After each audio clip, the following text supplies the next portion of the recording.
विद्यार्थी मित्रांनो नमस्कार. आपण सर्व वाङ्मयाचे विद्यार्थी आहोत आणि वाङ्मयाच्या विद्यार्थ्याला केवळ वाङ्मयाचा अभ्यास करून चालत नाही, तर वाङ्मयाचा अभ्यास सूक्ष्म पद्धतीने करायचा असेल तर इथल्या समाज परिस्थितीचा अभ्यास करावा लागतो, संस्कृतीचा अभ्यास करावा लागतो. ज्या काही ऐतिहासिक घटना काळाच्या पटलावर घडतात त्या ऐतिहासिक घटनांचाही आपल्याला अभ्यास करावा लागतो.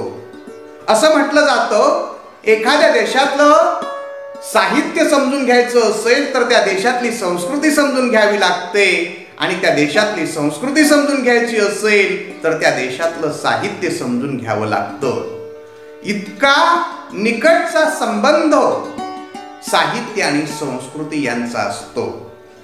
मग हा आंतरसंबंध किती जवळचा आहे हे लक्षात घेणं क्रमप्राप्त ठरतं. साहित्य आणि संस्कृती यांचा अन्योन्य संबंध. चला तर मग लक्षात घेऊया आपण साहित्य आणि संस्कृती यांच्यातील आंतरसंबंधाचा भाग. विद्यार्थी मित्रांनो, संस्कृती म्हणजे काय? संस्कृतीची संकल्पना लक्षात घेत असताना तिच्या काही व्याख्या, त्याचबरोबर संस्कृतीच्या विशेषाचा अभ्यास यापूर्वीच्या तासिकेमध्ये आपण केला. परंतु आपण वाङ्मयाचे विद्यार्थी आहोत, साहित्याचे विद्यार्थी आहोत, तर संस्कृतीचा साहित्यावर काय परिणाम होतो याचाही विचार करणं क्रमप्राप्त ठरतं. त्यामुळे वाङ्मयाच्या विद्यार्थ्यांनी साहित्य आणि संस्कृती यांच्यातील आंतरसंबंधाचा आढावा घेणं हे तितकंच महत्त्वाचं ठरतं, क्रमप्राप्त ठरतं. म्हणून आपण इथे लक्षात घेणार आहोत साहित्य आणि संस्कृती यांच्यातील संबंधाचा भाग.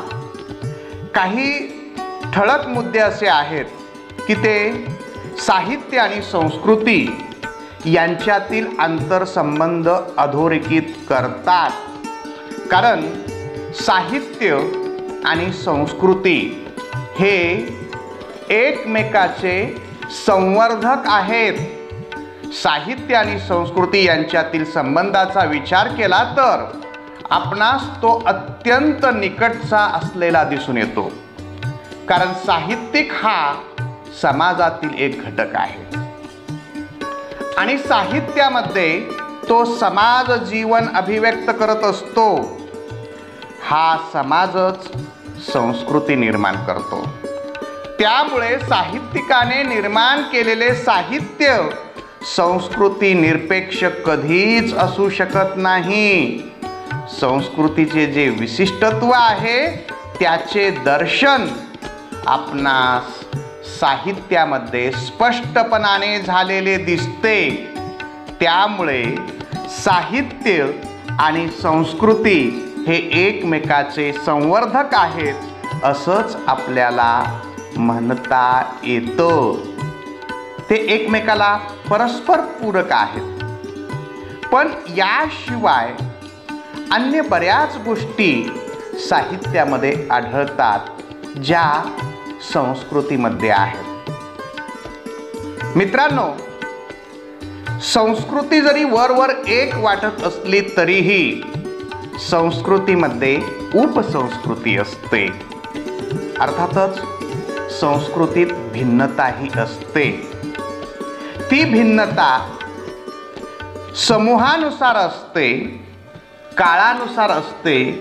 याचं वर्णन आपण ती संकल्पना लक्षात घेत असताना केलं होतं. मग ही जी भिन्नता आहे त्या भिन्नतेचं रूपही साहित्यात प्रतिबिंबित होताना दिसतं. अगदी थोडक्यात सांगायचं म्हटलं तर आपण 13व्या शतकामध्ये यादवकालीन संस्कृती लक्षात घेत असताना, 12व्या शतकामध्ये त्या काळातील स्थिती लक्षात घेत असताना, किंवा त्याच्यापूर्वीची 11व्या शतकातली स्थिती लक्षात घेत असताना त्या त्या काळातील संस्कृतीचं दर्शन त्या त्या साहित्यामध्ये घडताना दिसतं. उदाहरणार्थ सांगायचं म्हटलं तर महदंबेचे धवळे ही एक यादवकालीन कलाकृती.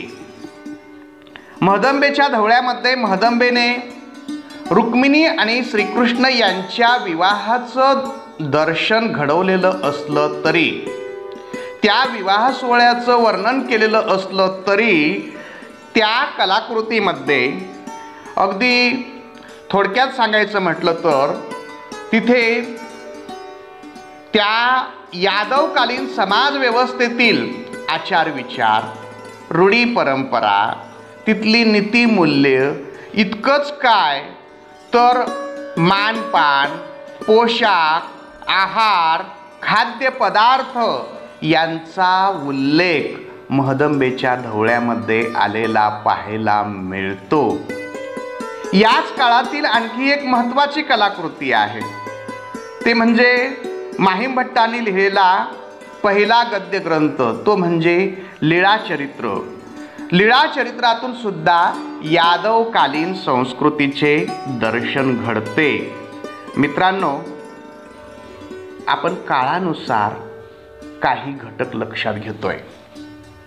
13व्या शतकातल्या ज्या काही कलाकृती आहेत त्या कलाकृतीमध्ये 13व्या शतकातील संस्कृतीचं दर्शन घडतं.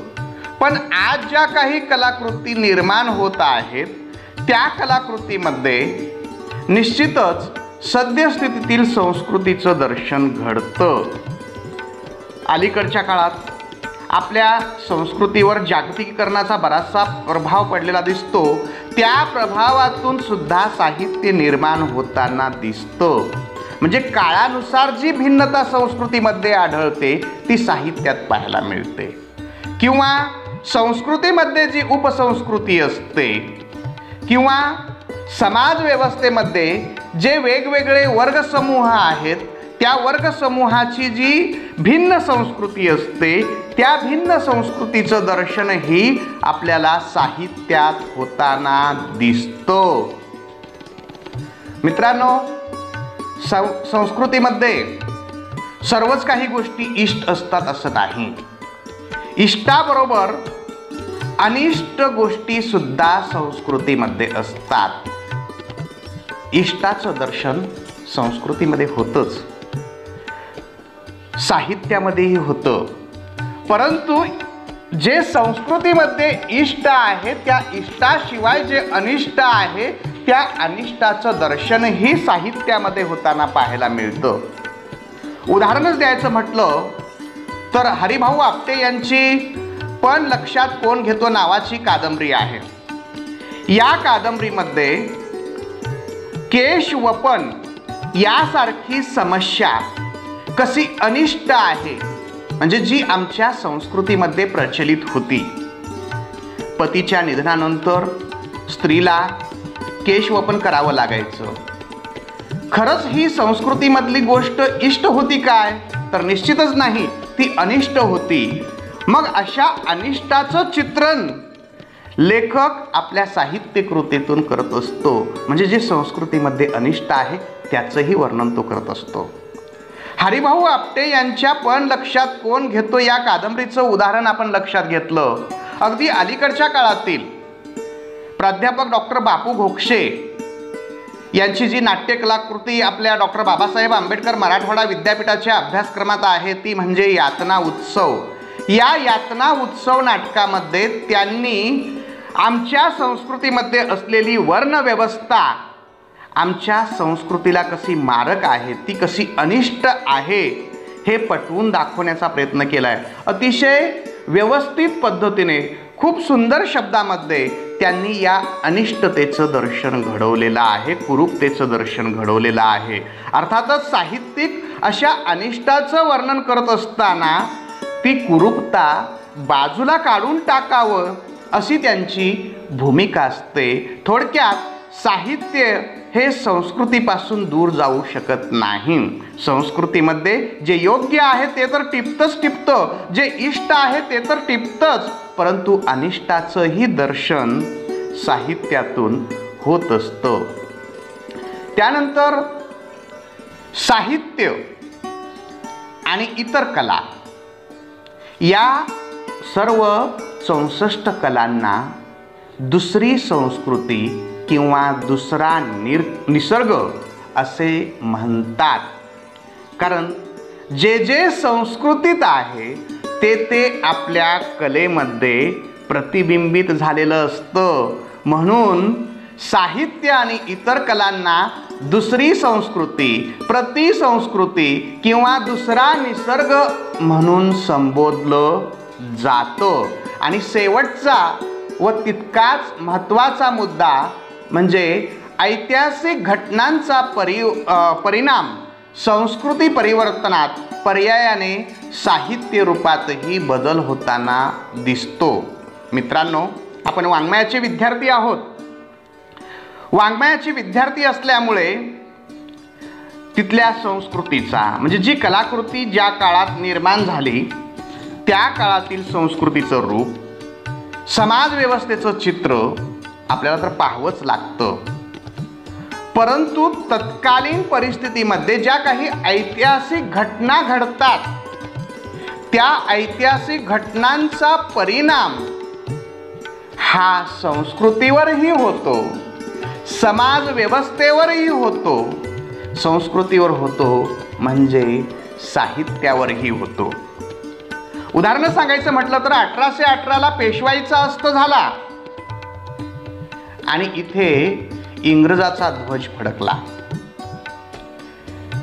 1818ला पेशवाईचा अस्त झाल्यानंतर आमची जी मानसिकता होती ती थोडी पराभूत मानसिकता होती. आणि मग त्या पराभूत मानसिकतेमध्ये जे समाजमन निर्माण झालेलं होतं, समाजमन बनत चाललं होतं, ते अगदी अद्भुत रम्यतेकडे झुकत चाललं होतं. म्हणून 1818 नंतर मराठी साहित्यामध्ये ज्या काही कलाकृती अवतरायला लागल्या त्या अद्भुत रम्य प्रधान कलाकृती असलेल्या आपल्याला पाहायला मिळतात.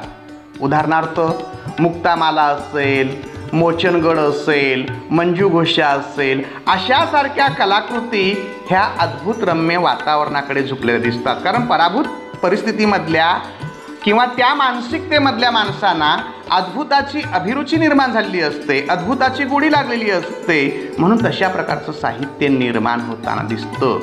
म्हणजे ऐतिहासिक घटना ज्या असतात त्या घटनांचा परिणाम समाजमनावर होत असतो, संस्कृतीवर होत असतो, पर्यायाने साहित्यावरही होत असतो.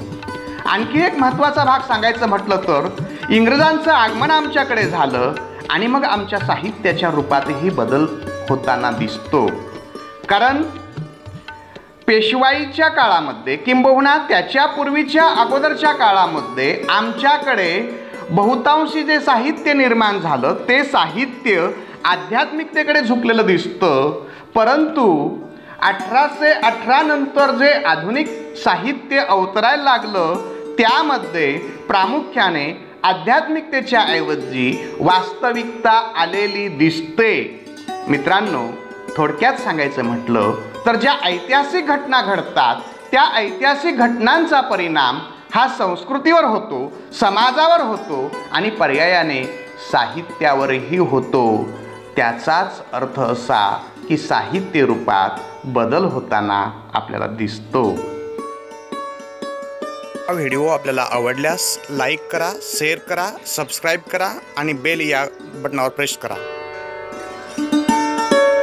धन्यवाद.